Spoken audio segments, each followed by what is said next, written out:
Hello dear FIPSC students. So in the last lecture we have studied basic methods of sterilization. Like हमने basic देखा कि sterilization क्या होता है. Other than sterilization we have seen different terms which comes under this chapter like disinfection, disinfectant, antisepsis, then sterilant, sepsis, then aseptic, sterile, bacteriostatic and bactericidal, ये सब term हमने last time short में देखे. After that we have also studied कि हमें कौन सी method जो है इस चैप्टर में हमें स्टडी करनी है, कौन से types of sterilisation methods use करनी है, केमिकल है, फिजिकल है.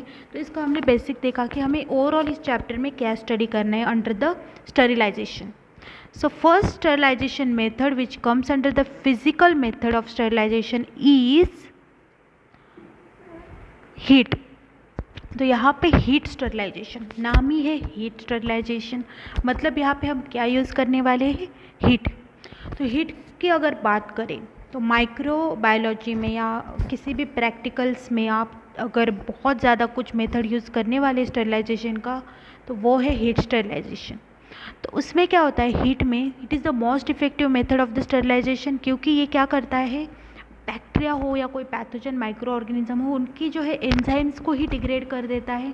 अब एंजाइम्स का रोल क्या होता है, वो different types of functions carry out करते कि ताकि वो न्यूट्रिशन का हो या तो फिर उनका रिप्रोडक्शन का हो, ये सब फंक्शंस एंजाइम्स कैरी आउट करते हैं. तो हीट स्टरलाइजेशन क्या करता है, उसी को रोक देता है. तो इसका मतलब सेल की तो कुछ एबिलिटी तो रही नहीं, तो अभी वो सेल जो है वो किल हो जाएगा. So this is how the heat sterilisation works. तो अगर हम हीट स्टरलाइजेशन में और बात अगर डिटेल में देखें तो हीट स्टरलाइजेशन जो है दो वेज में हम यूज़ करते हैं generally in lab, dry heat and the moist heat. तो ड्राई हीट में क्या करते हैं हम, डायरेक्टली जो भी हमें स्टरलाइज करना है, कोई मीडिया हो या तो कुछ इक्विपमेंट्स हो जो हम लैब में यूज़ करने वाले हैं, तो उन इक्विपमेंट्स को डायरेक्टली हीट पे एक्सपोज करना है. वो हीट जो है वो हायर टेम्परेचर पे हो.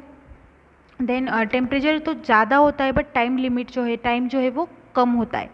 या तो टाइम डिपेंडिंग कि वो जो मटेरियल है उसका नेचर कैसा है, वो थर्मोस्टेबल है या तो थर्मोलाएबल है. मतलब क्या कि वो हीट को टॉलरेट कर सकता है या नहीं कर सकता, उसके अकॉर्डिंग हम मेथड्स यूज़ करने वाले हैं. सपोज़ अगर हमने बात की वाटर की, अगर हमें वाटर को स्टरलाइज करना है तो अगर हमने उसको बहुत ज़्यादा बॉईल कर लिया बहुत हाई टेम्परेचर पे, तो वो क्या हो जाएगा, वो इवॉपरेट हो जाएगा. तो हमें एक्चुअल में कुछ वाटर मिलेगा ही नहीं.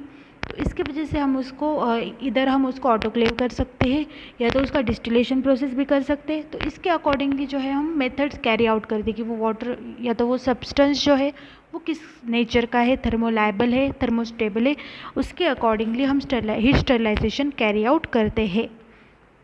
तो यहाँ पे अगर हम बात करें स्टरलाइजेशन प्रोसेस की, तो यहाँ पे इन द हीट स्टरलाइजेशन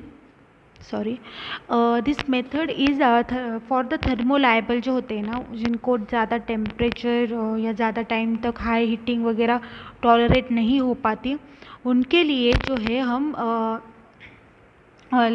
जो थर्मोलाइबल मतलब क्या, उनको हीट जो है वो टॉलरेट नहीं होती, उनके लिए हम कम हीट वाले ड्राई हीट वाले जो मेथड्स है वो यूज़ करने वाले हैं. एंड इन द थर्मोस्टेबल, जिनको कुछ भी हीट दो, कितने भी देर तक दो, उनको ज़्यादा इफ़ेक्ट नहीं होता, उन पर ज़्यादा उसका असर नहीं होता, उनका नेचर उससे चेंज नहीं होता. That is why we are going to use here moist heat.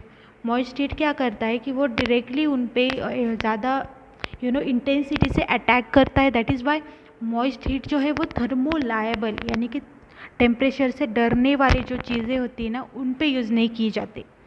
So talking about first method of the sterilisation using heat is moist heat sterilisation. तो अगर हम मॉइस्ट हीट की बात करें तो आपको यहाँ पे 3 टर्म्स देखनी है जनरली. तो यहाँ पे फर्स्ट होता है पास्चराइजेशन. पास्चराइजेशन हम डे टू डे लाइफ में भी यूज़ करते हैं, मिल्क जो है हम हीट करने के लिए यूज़ करते हैं. Then second one is tyndallization and third one is the steam under pressure. तो यहाँ पे क्या होता है ना, मॉइस्ट हीट की अगर हम बात करें मॉइस्ट हीट भी ना हम टेम्परेचर के अकॉर्डिंगली सेट करते। मतलब अगर हमें ज़्यादा देर तक उसको ज़्यादा टेम्परेचर वो सर्वाइव नहीं कर पाता ना, तो उसको कम टेम्परेचर बट टाइम जो है वो ज़्यादा रखेंगे। सपोज़ हमारा जो भी चीज़ है वो ज़्यादा हीट लाइक टॉलरेट नहीं कर पाती, हीट टॉलरेट करती है बट ज़्यादा नहीं कर पाती, तो हम क्या करेंगे, उसको हीट करेंगे। फॉर सपोज़ हमने लिया फॉर 120 डिग्री सेल्सियस अगर हमने लिया, तो हम उसको बस 20 सेकंड्स या 30 सेकंड्स के लिए हीट करेंगे। अगर वो ज़्यादा हीट टॉलरेट कर रही तो हम उसको 30 मिनट्स के लिए हीट करेंगे 121 पे। और अगर वो थोड़ी मीडियम टाइप ऑफ हीट अगर कर रही टॉलरेट, तो उसको 15 मिनट्स तक करेंगे। ऐसे according to that nature of that specific compound जिसको हमें स्टरलाइज करना है, वी डिसाइड कि हमें कौन सी टाइप की मॉइस्ट हीट स्टरलाइजेशन करना है।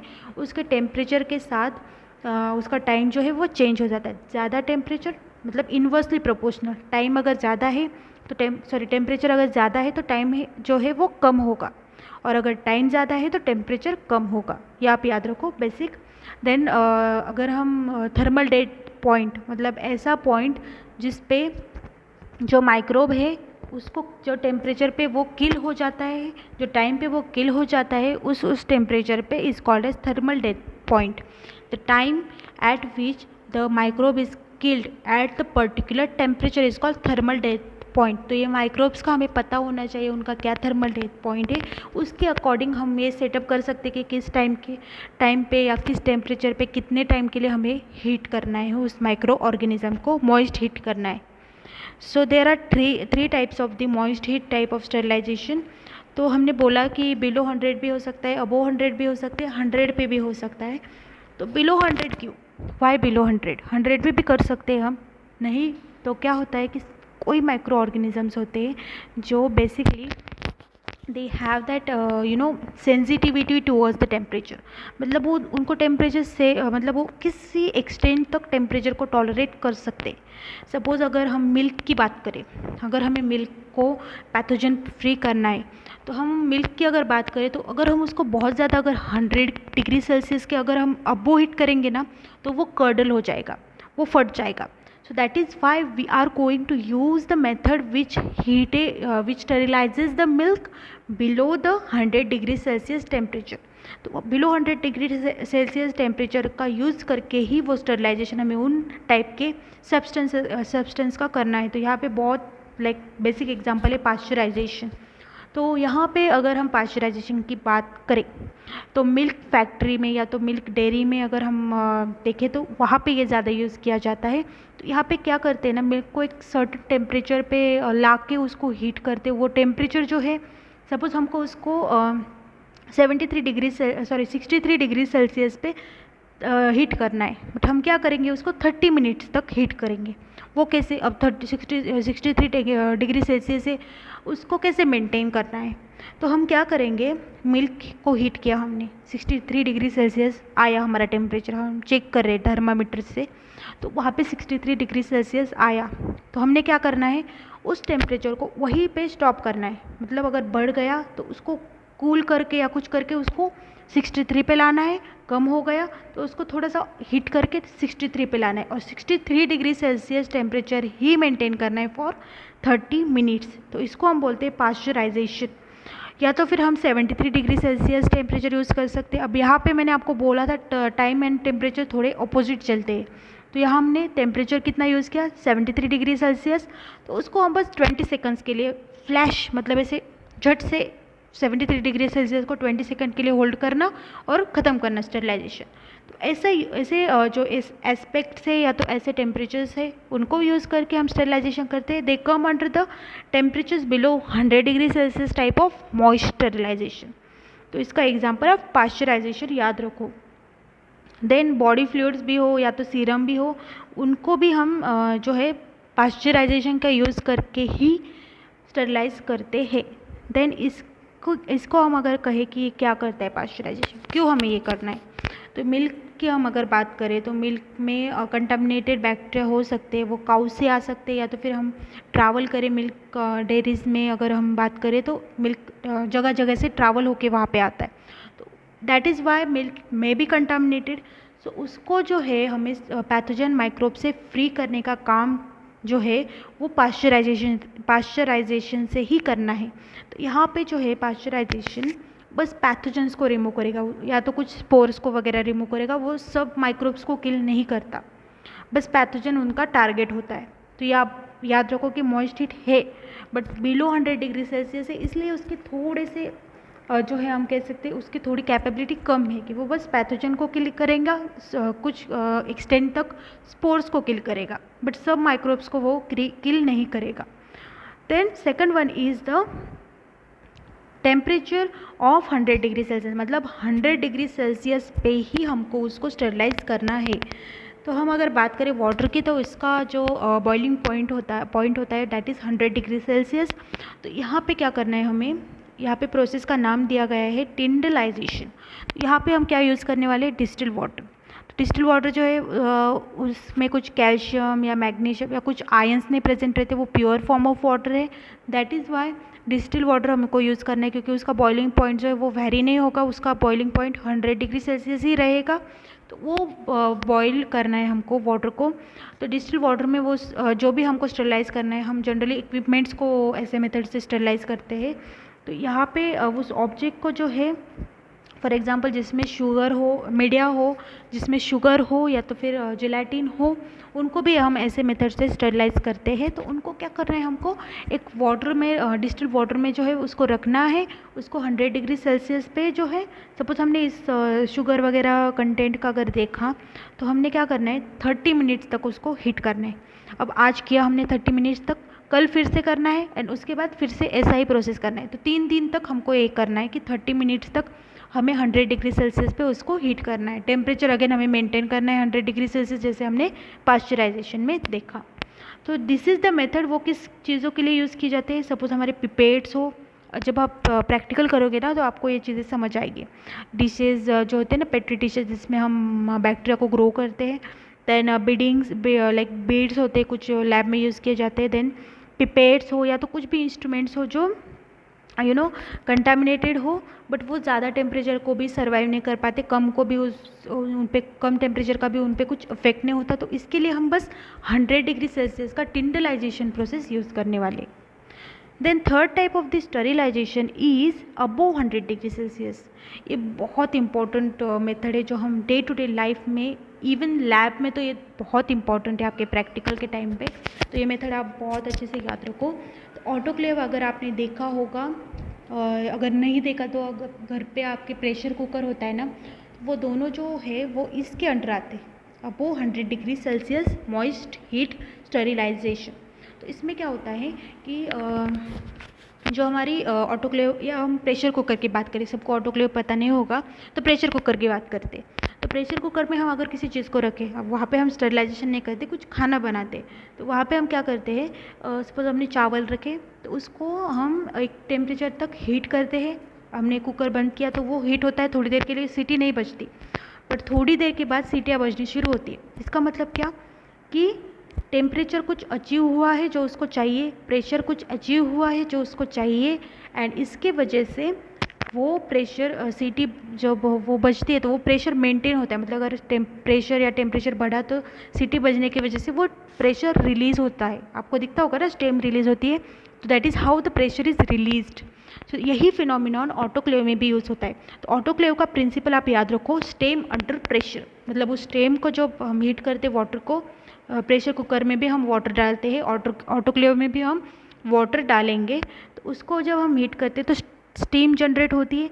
वो स्टीम को हमें हाई प्रेशर देना है, उसको प्रेशर इंक्रीज़ करना है अप टू 50 LB प्रेशर और 775 mm प्रेशर। तो वो प्रेशर 121 डिग्री सेल्सियस टेम्परेचर के साथ हमें लाना है, अचीव करना है। उसके बाद हमको 15 मिनट तक उसी टेम्परेचर एंड प्रेशर को मेंटेन करना है, 121 degree Celsius and 15 PSI pressure. तो वो कैसे मेंटेन करना है, अगर प्रेशर मतलब ऑटोक्लेव पे आप देखो गूगल पे ऑटोक्लेव के डायग्राम्स या तो ऑटोक्लेव के पिक्चर्स, तो वहाँ पे ऑटोक्लेव पे एक मीटर होता है, वहाँ पे प्रेशर दिखाया जाता है कि कितना है। तो हमें अगर प्रेशर दिखा कि 15 से आगे गया, वो क्लॉक की जैसा ही होता है वो, तो वो जो प्रेशर अगर बाहर गया 15 के, तो हमें उसको रिलीज़ करना है सो दैट 15 आ जाए, अगेन उसको होल्ड अप करना है। 15 अगर कम हो गया तो उसको उस तक आने देना है 15 तक, बट 15 के आगे उसको जाने नहीं देना। 15 LP प्रेशर पे ही हमको 15 मिनट्स तक उसको हीट करना है। सो this is how autoclave works, steam under pressure. आप ये बात याद रखो। तो उससे क्या होता है ना, मॉइस्ट हीट की वजह से जब वाटर मॉलिक्यूल्स होते हैं ना, वो स्टीम जो होती है, स्टीम में जो वाटर मॉलिक्यूल्स होते हैं उन पे प्रेशर बहुत ज़्यादा होता है। उस प्रेशर की वजह से वो माइक्रोब सेल में पुश किए जाते हैं। वो सेल में एंटर होने के बाद वो प्रोटीन को डीनेचर करते हैं, उनका कोयागुलेशन करते हैं, उनको उनको डीनेचर करने के बाद उनकी अनवाइंडिंग करेंगे। आपको अगर पता होगा प्रोटीन के स्ट्रक्चर के बारे में, तो प्रोटीन का स्ट्रक्चर जो है वो पूरा डिग्रेड कर देंगे, कोयागुलेट करेंगे। सो दैट इज़ वाई अगर प्रोटीन नहीं रहे मतलब सेल तो कुछ फंक्शन ही नहीं कर पाएगा, ना वो पैथोजेनिसिटी अचीव कर पाएगा, ना ही वो सेल जो है वो कुछ भी फंक्शन न्यूट्रिशन के रिगार्डिंग हो, रिप्रोडक्शन के रिगार्डिंग हो, कुछ भी नहीं कर पाएगा।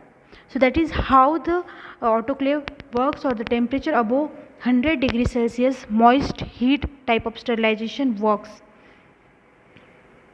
Then next lecture we are going to learn about the dry heat sterilization. तो अभी आप याद रखो moist heat में जो बहुत ज़्यादा effective kind of heat sterilization है उसमें 3 मेथड जो यूज़ किए जाते हैं, above 100, below 100 and 100 degree Celsius, pasteurization, tyndallization and autoclave. ये 3 चीज़ें आप याद रखो। It is very effective method and very important method which comes in the microbiology subject और माइक्रोबायोलॉजी कोर्स, और प्रैक्टिकल्स में तो बहुत ज़्यादा यूज़ किए जाते हैं this type of sterilization method. I hope you have understood the moist heat sterilization method or heat sterilization method. In the next lecture we are going to study the next type of the heat sterilization or the physical method of sterilization, in which first one is heat और उसके दो type, moist heat and the dry heat. हमने अभी moist heat देखा. After that we are going to learn about dry heat type of heat sterilization. Thank you. I hope you have understood. अगर नहीं समझा please do comment your queries, your problems, so that I can conclude them. Thank you.